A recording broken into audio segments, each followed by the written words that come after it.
দেখুন কিভাবে সুজি দিয়ে আমি মজার নাস্তা বানিয়েছি। দেখে নিন কিভাবে বানাতে হয়। Let's start.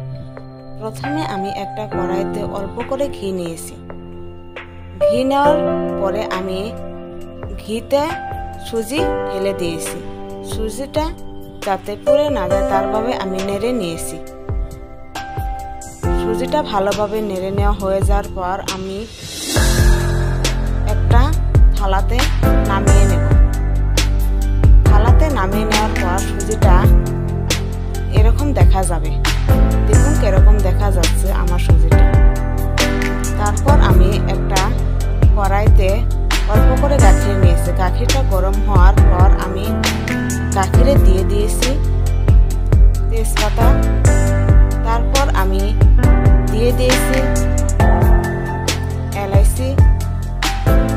দেওয়া হয়ে যাওয়ার পর আমি দিয়ে দিয়েছি দারচিনি। তারপর দিয়ে দিয়েছি অল্প করে লবণ। আপনারা লবণটা স্বাদ মতো দিয়ে দেবেন। তারপর আমি দিয়ে দিয়েছি চিনি। চিনিটা আপনারা অল্প করে স্বাদ মতো দিয়ে দেবেন। তারপর আমি এটা ভালোভাবে মিক্স করে নেওয়া হয়ে যাওয়ার পর আমি অল্প করে গুঁড়ো আমল দিয়ে দিয়েছি। গুঁড়ো আমল দেওয়ার সঙ্গে সঙ্গে আপনারা ভালোভাবে নেড়ে নেবেন। তারপর আমি দিয়ে দিয়েছি সুজি। সুজিটা দেওয়ার সঙ্গে সঙ্গে আপনারা নেড়ে নেবেন যাতে সুজিটা ভালোভাবে মিক্স হয়ে যায়। সুজিটা ভালোভাবে নেড়ে নেবেন। তারপর আমি দিয়ে দিয়েছি অল্প করে কাজু। কাজুটা দেওয়ার পর আপনারা নেড়ে নেবেন। তারপর আমি দিয়ে দিয়েছি অল্প করে কিশমিশ।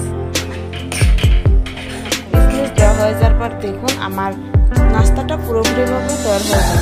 দেখেই খেতে ইচ্ছে করছে না? কমেন্টে বলে যাবেন।